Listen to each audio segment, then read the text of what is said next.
The Bible teaches us that God has gifted every Christian to serve.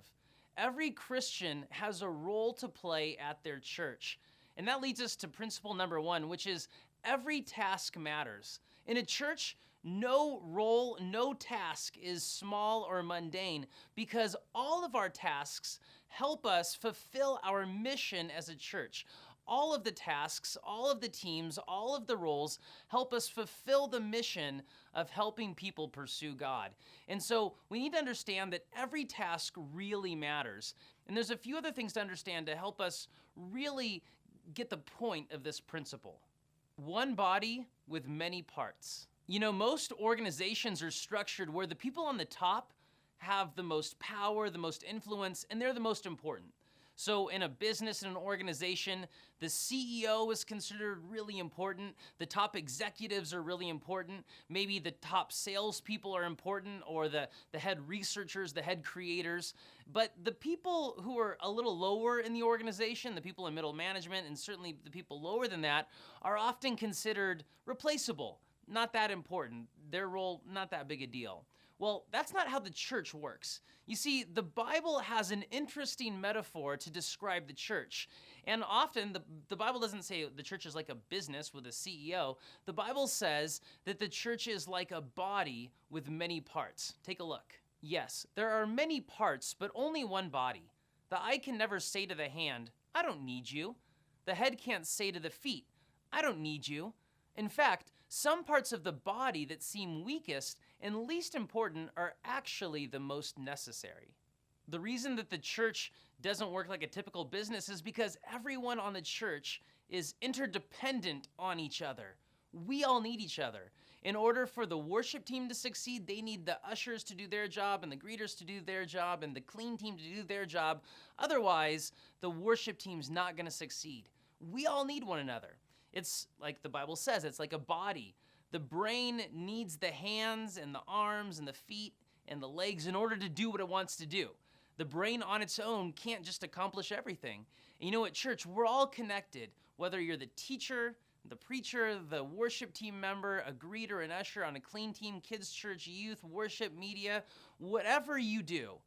You need each other. We need each other. We're not independent. We're interdependent. And so all of the tasks matter. All of the tasks help us fulfill our work of helping people pursue God. And so we need each other. And you know, God has gifted us. He's gifted every Christian to serve.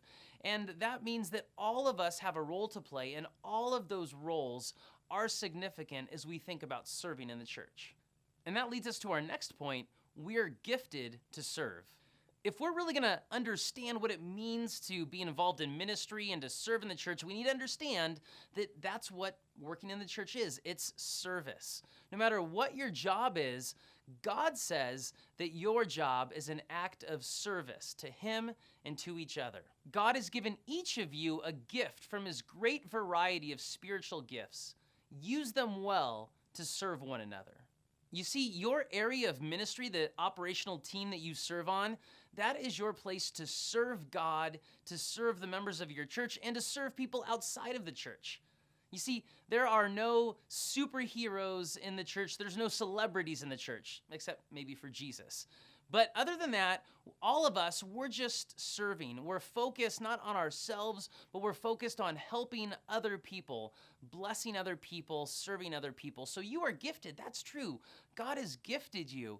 But that gift is not about you, but it's about how you can help other people. Jesus was a servant. Now, you might be honest and admit that serving isn't real natural to you, and it's true that serving is a spiritual gift, but even though serving comes more naturally or more spirit-led for some people, all of us are called to serve. Now, it's important to understand that this idea of service comes from the very top of our church. And by that, I don't mean the lead pastor or your overseers, your elders. I'm talking about Jesus, the real head of your church. Because the Bible says that Jesus was a servant. Jesus, the King of the universe. Jesus, who holds the universe right now in His hands. That Jesus, when He came to this earth, He came to serve. I have given you an example to follow. Do as I have done to you.